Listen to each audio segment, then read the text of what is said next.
हाँ जी बच्चों next technique है आपकी समय अध्ययन। लास्ट क्लास में हमने 4 प्रकार की तकनीकों के बारे में बात की थी, जैसे कार्य पद्धति अध्ययन, उसके अलावा सरलीकरण, उसके अलावा आपको बताया था मैंने कार्य गति अध्ययन, ठीक है, और परिमापीकरण। तो इसी प्रकार से अब हम आगे टेक्निक के बारे में बात कर रहे हैं, समय अध्ययन। तो सीरियल ऑर्डर में ही है, ध्यान रखिएगा। लास्ट क्लास वाली जो वीडियो थी वो ज़रूर देख लीजिएगा। चारों तकनीक आपको पता होनी चाहिए। टोटल इसने 9 तकनीक दी थी, तो फिलहाल हम बात कर रहे हैं 5वें नंबर की तकनीक की, समय अध्ययन। तो टाइम स्टडी बहुत ही सिंपल है ये। उसमें उन्होंने टेलर ने बोला था कि फैक्ट्री के अंदर काम करने के जो टाइम की बात है, कि जैसे मैं आपको एग्जांपल से बताता हूँ कि A labour, B labour, C labour, D labour, हमने इन चारों को बुलाया और एक एक यूनिट बनाने के लिए कहा। तो हो सकता है कि ए को लगे 15 मिनट उस यूनिट को बनाने में, इसको लगे 20 मिनट, इसको लगे 22 मिनट और इसको लगे 35 मिनट। तो हर एक लेबर का काम करने की स्पीड अलग अलग होती है। तो हमने अपनी फैक्ट्री में ऑन एन एवरेज रैंडमली 4 लोगों को बुला लिया, 4 लेबर को बुलाया, और उन चारों लेबर के पास सेम प्रकार के हालात दिए, सेम प्रकार की सहूलियतें दी, वही सेम मशीनरी और रॉ मटेरियल वैसा ही। उस टाइम बिजली जैसी आ रही थी, पानी वगैरह की व्यवस्था अच्छी थी, माहौल भी अच्छा था, मौसम अच्छा था, मतलब सबको एक जैसा माहौल दिया काम करने का।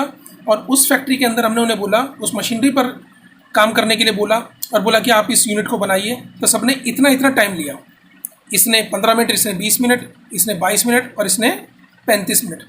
तो टोटल 4 यूनिट बनाने में टोटल मिला के टाइम लगा 15, 20, 22 और 35।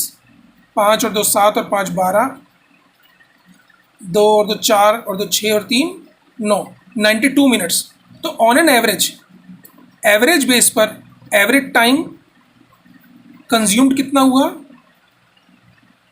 92 डिवाइडेड बाय 4, क्योंकि 4 लेबर ने मिलकर के अलग अलग टाइम में ये बनाया, तो टोटल 92 मिनट्स लगे।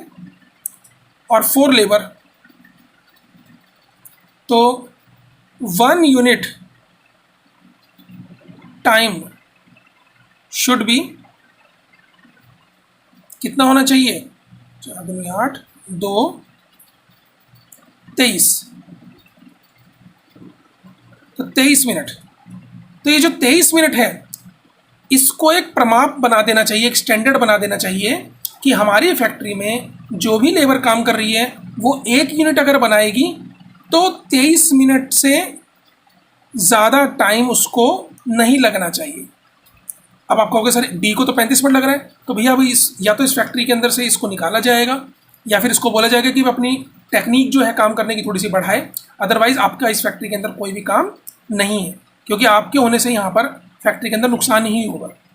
जब बाकी तीनों लेबर इससे कम में काम कर रही हैं, केवल इसकी वजह से हमने, बल्कि स्टैंडर्ड टाइम हमारा बढ़ भी गया है, क्योंकि अगर देखें तो 15 मिनट में बना रहे हैं, 20 मिनट में और 22 मिनट में, स्टैंडर्ड से सबके सब कम बना रहे हैं। तो इन तीनों लेबर्स को फ़ायदा मिलेगा, इसको नुकसान होगा। तो हम इस फैक्ट्री के अंदर इसको रख सकते हैं, कम से कम इसको 23 मिनट के अंदर तो इस प्रोडक्ट को बनाना पड़ेगा। तो कहने का मेरा मतलब है कि समय अध्ययन के अंतर्गत हम क्या करते हैं, जितने भी अनुभवी श्रमिक हैं, ये भी अनुभवी ही है, तो सबको बुलाया जाता है और एक एवरेज टाइम, एक स्टैंडर्ड टाइम डिटरमाइन किया जाता है, मालूम किया जाता है कि 1 यूनिट को बनाने में, एक वस्तु की 1 इकाई को बनाने में कितना समय ऑन एन एवरेज बेस पर लग सकता है। ये हमारा प्रमापित समय हो गया। इस चीज़ को बोला जाता है समय का अध्ययन करना। तो इस टेक्निक से सबको पता रहेगा कि अगर हम 23 मिनट से ज़्यादा का समय लेंगे तो हमारी सैलरी कट सकती है। नंबर 6 इन्होंने टेक्निक बताई थी, थकान अध्ययन, थकान का अध्ययन करना, फैटीग स्टडी।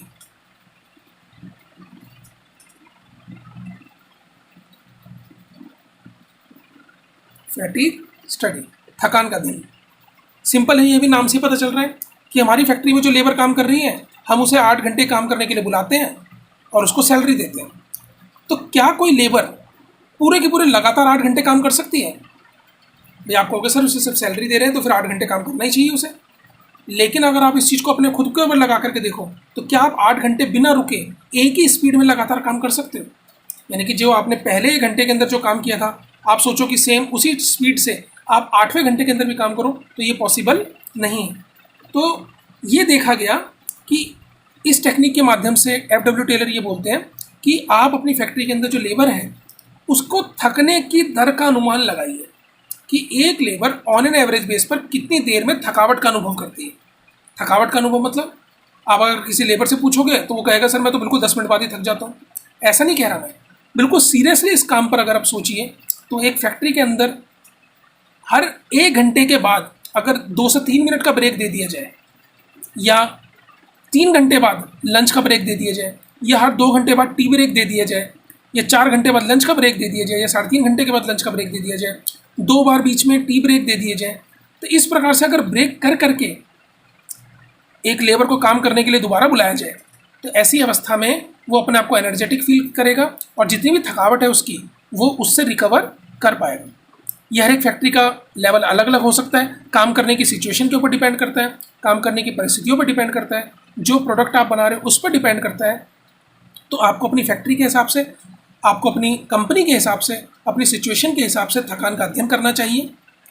तो अगर आप इस तकनीक का प्रयोग करोगे तो डेफिनेटली जो आपके पास कर्मचारी काम कर रहे हैं वो पूरा उसी स्पीड में काम कर पाएंगे जिस स्पीड में वो आए थे। मतलब किसी की कार्य क्षमता में कोई भी गिरावट नहीं आएगी। अगर आप लगातार काम करने के लिए बोलोगे तो वो लगातार काम तो करता हुआ नजर आएगा, लेकिन वो उतना उत्पादन नहीं दे पाएगा जितना उससे आप उम्मीद कर रहे हो। इसकी बजाय अगर आप उसे उसकी थकान का अध्ययन करो और हर थोड़ी थोड़ी देर में उसे ब्रेक दो, थोड़ी थोड़ी देर वो डिपेंड करता है कि आपका प्रोडक्ट कैसे बन रहा है। तो अगर आप थोड़ी थोड़ी देर में ब्रेक दो तो उसकी वजह से वो बाद में दोबारा से बिल्कुल रिफ़्रेश हो जाएगा, ठीक है, अच्छा फील करेगा, वो थकावट उसकी उतर जाएगी और बिल्कुल नए सिरे से वो काम करने के लिए आपकी फैक्ट्री में लग पाएगा। तो ये थी थकावट अध्ययन, थकान का अध्ययन करना। तो इस टेक्निक का प्रयोग करके भी आप अपनी फैक्ट्री के अंदर उत्पादन बढ़ा सकते हैं। 7वां है विभेदात्मक मजदूरी प्रणाली। मजदूरी प्रणाली, डिफरेंशियल वेज रेट सिस्टम, और ये मोस्ट इंपॉर्टेंट है, सेपरेट कई बार पूछा गया है। विभेद मतलब अलग अलग होना। मजदूरी जो हम देते हैं वो अलग अलग प्रकार से दें। अलग अलग प्रकार से क्या मतलब, ए को अलग मजदूरी दें, बी को अलग दें। आप कहोगे सर ये तो गलत बात है, सबको मजदूरी एक जैसी मिलनी चाहिए। मैं ऐसा नहीं कह रहा, मैं सिर्फ करने के तरीके में बात कर रहा हूँ। एग्जाम्पल से समझते हैं। हम अपनी फैक्ट्री में कहते हैं प्रतिदिन का उत्पादन अवश्य होना चाहिए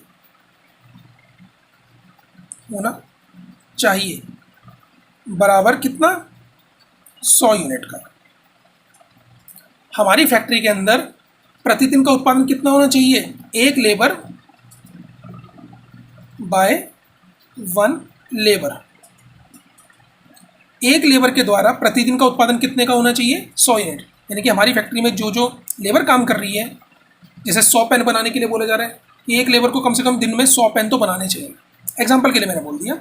तो जो भी लेबर हमारी फैक्ट्री में काम कर रही है, चाहे वो पुरानी लेबर हो चाहे नई लेबर हो, हम उससे उम्मीद कर रहे हैं कि एक एक दिन का उत्पादन वो 100 यूनिट का तो कम से कम करे। कोई अगर 150 का कर रहे हैं तो बहुत ही अच्छी बात है, कोई अगर 90 का कर रहे हैं तो सोचना पड़ेगा। मतलब कम से कम 100 का तो जरूर करे, इससे ऊपर जितना कर सकता है उतना अच्छा है, ठीक है। तो प्रतिदिन का उत्पादन 100 यूनिट का, और हमने अपने यहाँ पर वेज रेट जो दिए हैं वो दिए हैं 4 rupees per unit and 5 rupees per unit. अभी क्या बता रहा हूँ मैं आपको, एग्जांपल समझा रहा हूँ, इससे आपको क्लियर हो जाएगा डिफरेंशिएट वेट सिस्टम क्या होता है। डिफरेंस मतलब अलग अलग प्रकार से मजदूरी देना। तो हमने 2 प्रकार की मजदूरी की दर अपने यहाँ पर निर्धारित की है। कुछ लेबर को हम देंगे 4 रुपये पर यूनिट के हिसाब से, कुछ लेबर को देंगे 5 रुपये पर यूनिट के हिसाब से। अब आप सोचोगे सर ये तो चीज़ गलत है, जैसा अभी इस पॉइंट की शुरुआत में ही बोला गया था। गलत कुछ नहीं, आपको समझ में आएगा। ऐसा कोई नहीं है कि जो मैनेजर का चहेता है या जो मालिक का चहेता है उसको 5 रुपये देंगे, और जो मालिक के अगेंस्ट रहता है या जो मतलब ठीक नहीं है उसको हम 4 रुपये पर यूनिट के हिसाब से देंगे। ऐसा बिल्कुल नहीं है। अलग अलग लेबर, कभी उनको 4 रुपये के हिसाब से मिलेगा, कभी 5 रुपये के हिसाब से मिलेगा। बात है उनके काम करने के तरीके पर, काम करने की यूनिट के हिसाब से।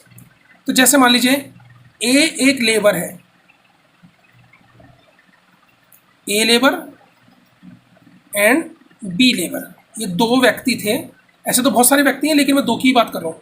तो दो लेबर हमारी फैक्ट्री में काम कर रही हैं, एक ए नाम से और एक बी नाम से। हमने दोनों को क्या बोला था कि भाई ए को भी बोला हमने भाई 100 यूनिट तो कम से कम बनाइयो आज, बी को भी हमने बोला भाई 100 यूनिट कम से कम बनानी ही है तुझे।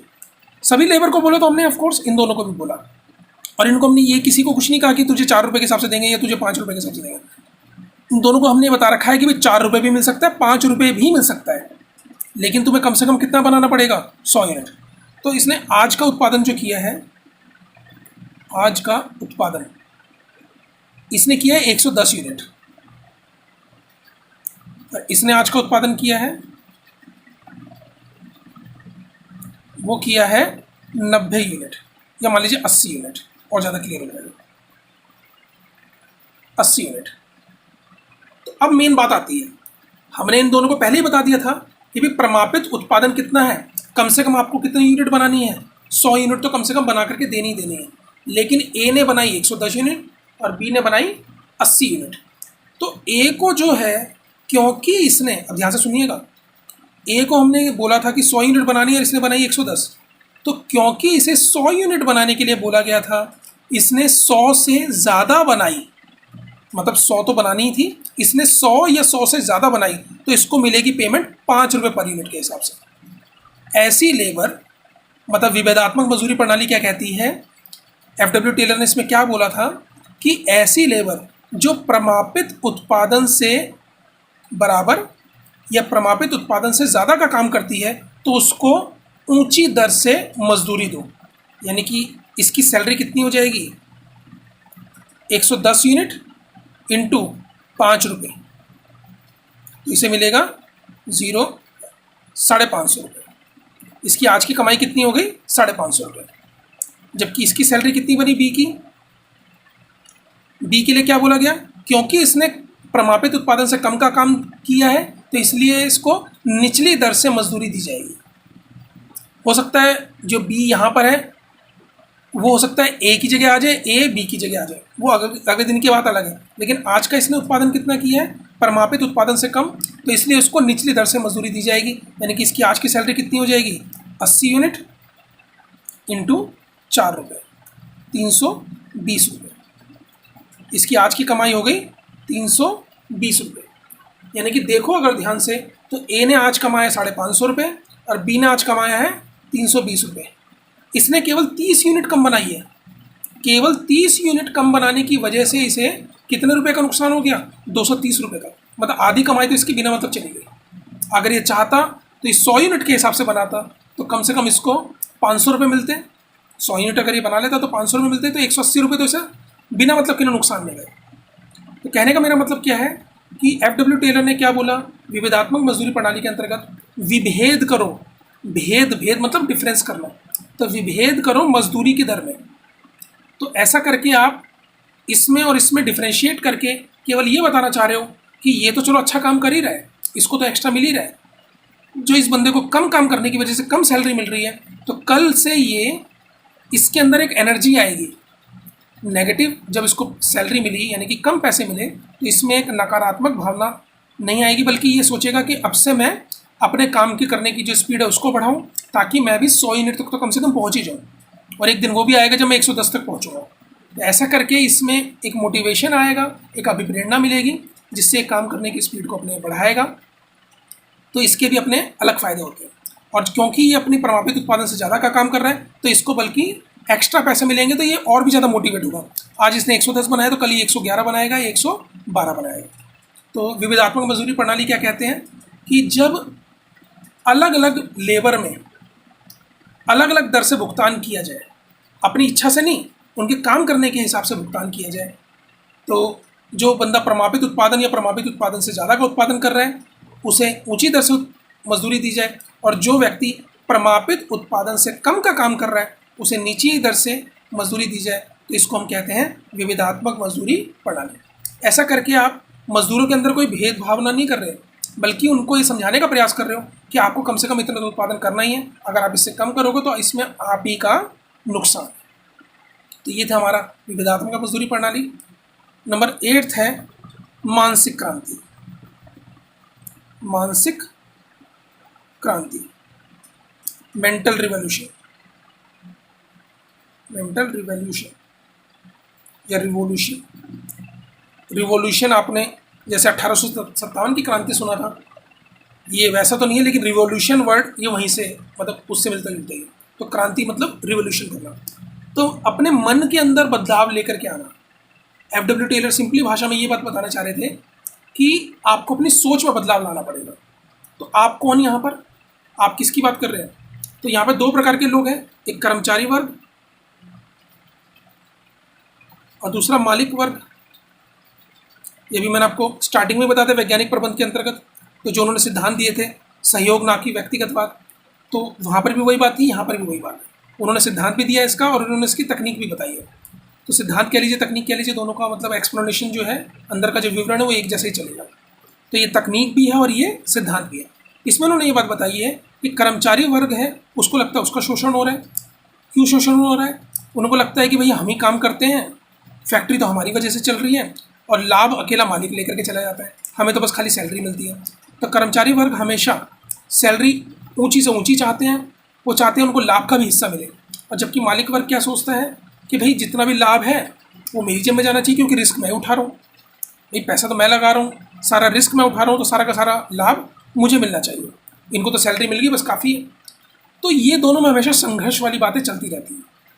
तो एफ.डब्ल्यू. टेलर ये कहते थे कि इन दोनों में संघर्ष के स्थान पर एक दूसरे में जुड़ाव होना चाहिए, दोनों में मित्रता होनी चाहिए, दोनों को अपनी सोच में बदलाव लाना चाहिए, दोनों को लाभ के बंटवारे में लड़ने की बजाय कंपनी को ऊंचा उठाने की ओर सोचना चाहिए।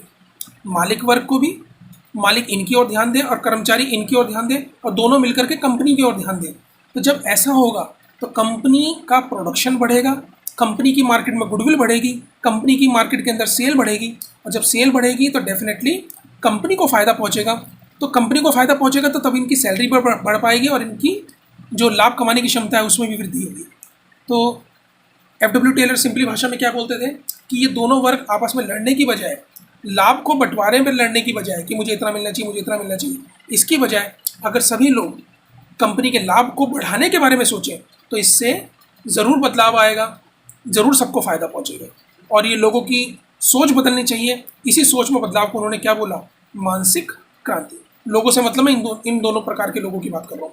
तो जब इन दोनों लोगों की सोच में मेंटली बदलाव आएगा, लोगों की सोच में बदलाव आएगा, कर्मचारियों की सोच में बदलाव आएगा, मालिकों की सोच में बदलाव आएगा, तो इसी चीज़ को उन्होंने क्या नाम दिया है? मानसिक क्रांति का, मेंटल रिवॉल्यूशन।